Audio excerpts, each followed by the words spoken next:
क्या कहेंगे? मैं समझती हूँ जब इंडिया का गठबंधन हुआ था तो सबसे ज़्यादा अगर कोई परेशान था उस समय तो भाजपा थी, और जहाँ पे हर जगह गवर्नमेंट ऑफ इंडिया लिखा जाता था तो वो गवर्नमेंट ऑफ इंडिया बोलने में भी हिचकिचा रही थी। तो मैं समझती हूँ इंडिया गठबंधन जो है बहुत ही मजबूती के साथ पूरे देश में चुनाव लड़ रहे हैं और कट्टरता से लड़ रहे हैं, और मुझे खुशी इस बात की है कि लोगों का समर्थन लगातार इंडिया गठबंधन को मिल रहा है। और जिन प्रदेशों में रीजनल पार्टीज़ हैं, क्षेत्रीय दल हैं, उन प्रदेशों में लोगों का समर्थन उन क्षेत्रीय पार्टियों को भी मिल रहा है लगातार। मोदी जी लगातार यूपी में रैलियां कर रहे हैं। अभी इंडिया गठबंधन ने अपनी यूपी के फर्स्ट फेज सेकंड फेज के लिए भी कोई पहले एक भी रैली नहीं हुई, क्या कहेंगे? हिंदुज़्म में बहुत बड़ी कहावत है कि प्राण जाए मगर वचन ना जाए, और जहाँ भाजपा की सरकार आई थी और उन्होंने कहा था कि सबसे पहले 14 लाख रुपए लोगों के अकाउंट में पहुंचेंगे, बात यहाँ से शुरू करते हैं। उसके बाद कहा था कि 2 करोड़ लोगों की नौकरियां लगेंगी युवाओं की हर प्रति वर्ष। उसके बाद कहा था कि गैस सिलेंडर जो है बहुत सस्ते और मुफ्त मिलेंगे।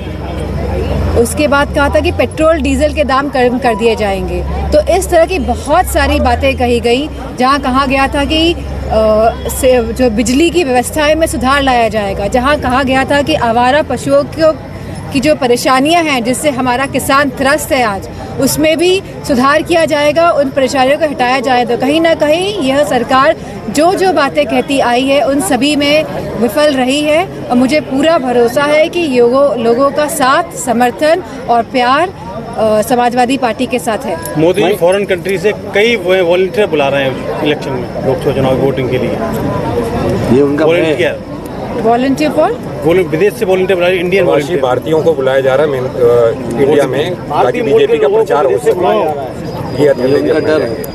नहीं तो ये तो अच्छी बात है कि वो बुला रहे हैं, आना भी चाहिए।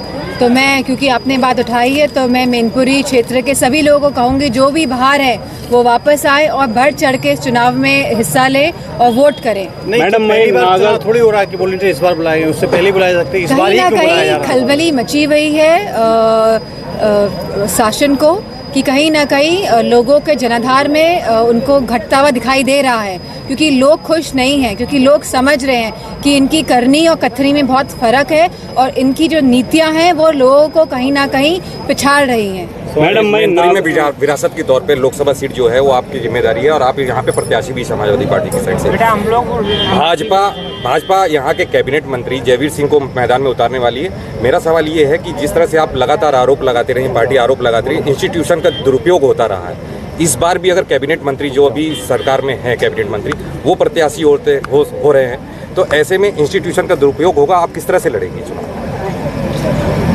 पार्टी पूरी मजबूती के साथ लड़ेगी, क्योंकि इंस्टीट्यूशन का दुरुपयोग कन्नौज में भी किया गया था, मैनपुरी में पिछले चुनाव में किया गया था, और हमारे जितने भी समर्थक हैं, पार्टी के जितने भी नेता हैं और जितने भी हमारे लोग हैं, उन्होंने मजबूती के साथ और बहुत चालाकी से इस शासन के जो प्रभाव है और जो शासन का जो ये सख्त रुख है उसका सामना किया था। और आप देखेंगे कि इस बार का भी जो रिजल्ट रहेगा वो पिछली बार से भी अच्छा रहेगा। अगर जयवीर सिंह प्रत्याशी होते तो मैं समझती हूँ इससे अच्छी कोई बात ही नहीं हो सकती है। सांसद जी, मैनपुरी जो वोटर्स है वो नंबर 1 पे यादव वोटर्स आता है। बीजेपी मोहन यादव को यहाँ चुनाव प्रचार में भेज रही है लोकसभा चुनाव को लेकर, कैसे देखती हैं? मैनपुरी जो पूरा क्षेत्र है ये समाजवादी विचारधारा की भूमि रही है, और मैं समझती हूँ जो विचारधारा यहाँ से निकली वो पूरे प्रदेश में गई, जिसकी वजह से लोगों में समानता आई, संपन्नता आई, और लोगों ने भाजपा पर विश्वास करके उन्हें सरकार में चुना।